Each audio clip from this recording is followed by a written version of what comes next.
Hi! I've been having some issues with my main rig recently. Since it is about 5 years old, I promptly decided that I needed to fully update it with some new and sexier hardware. Now, I was left with the question, what do I do with my old unstable rig? I needed a plan. Quickly, a new idea formed. Maybe it was time to build a small form factor server that I could use as a NAS and host a few services around my home. A media server, a home VPN, for example. So that was it. My new target was easy. I want a Proxmox server where the various services will be virtualized. A machine I can tuck away in a corner of my desk and which will reuse as many parts as possible from my old and clunky rig. My first order of business was to get to the disassembly and see what I could salvage. I have to say that I did not open this case for the last 2 years when I last installed a DVD burner. This actually does bring back some memories of when I did assemble the rig in the first time.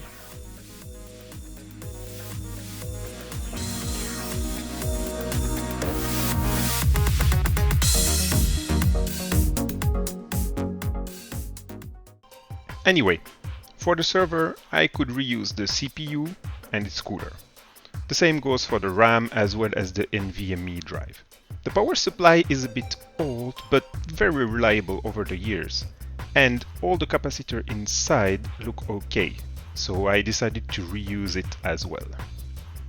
As the reused parts go, I will also throw in two 2TB hard drives I had in my iX2 NAS, plus a 2.5-inch SSD drive I had lying around just because.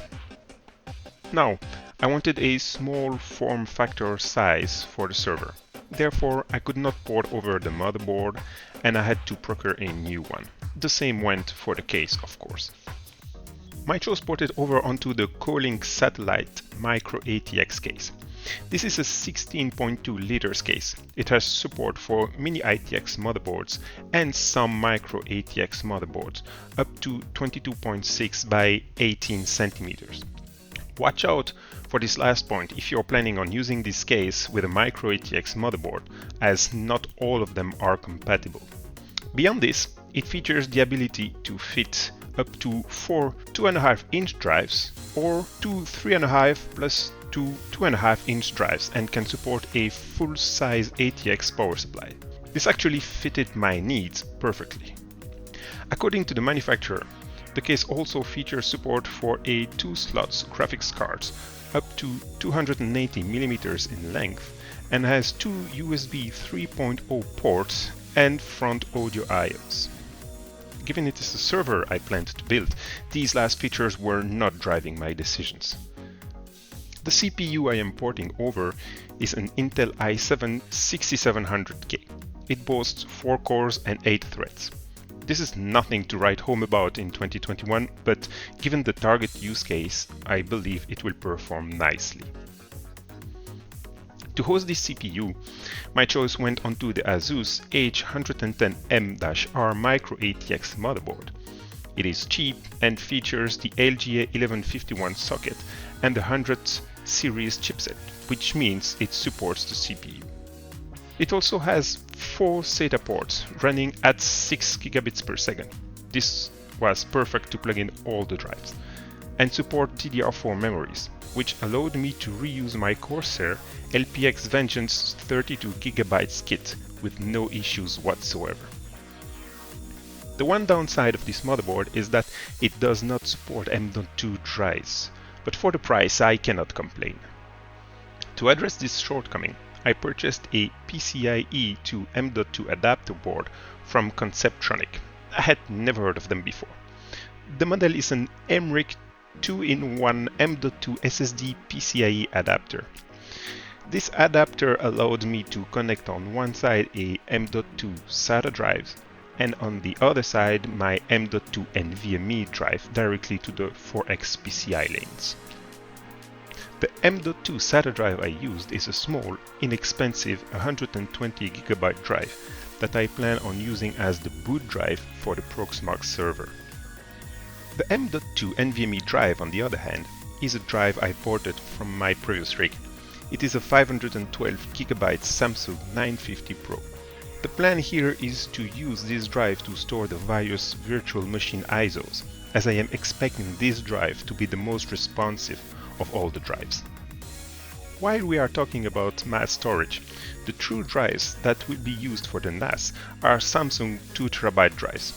They are not exactly new and only support a 3 gigabits per second SATA interface.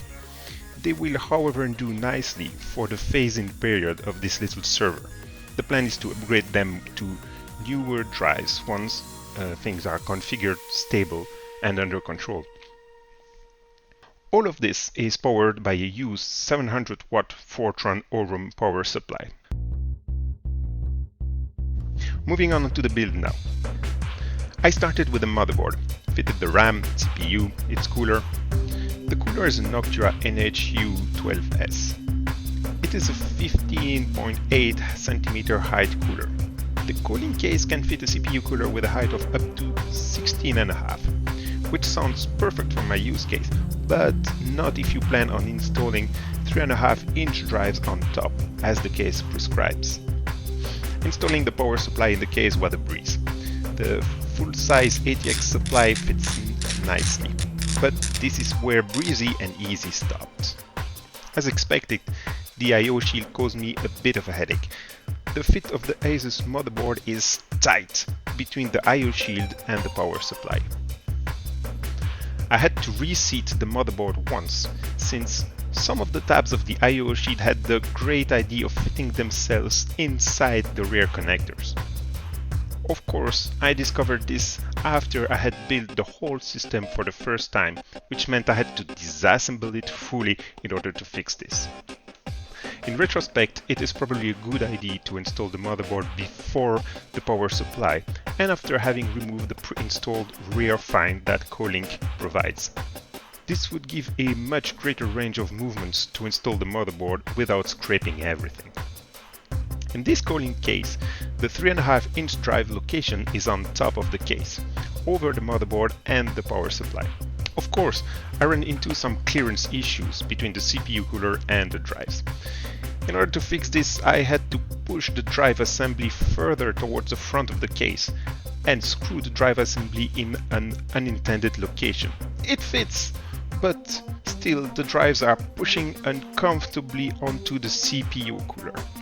So I'm actually now planning on replacing that cooler with a new low-profile one, so that I can put back the drive assembly in its intended place. Finally, the last piece of the puzzle was putting together the PCIe M.2 adapter and the two M.2 SSD drives together, and then plugging this card into the 16X PCIe slot on the motherboard, without of course forgetting to plug the SATA cable. Talking about cables, well, I do not want to talk about cable management too much. It was a pain, especially considering that the power supply is non-modular and 4 SATA drive cables are running everywhere. This was a 30 minutes challenge on its own. Eventually, the system got together. It is a nice compact design, and I was pleasantly surprised when I first tried to turn the system on to find out that it posted without any issues. Now, I just have to get to work and install and configure Proxmox and all the virtualized machines and services I want, but this part is for another day.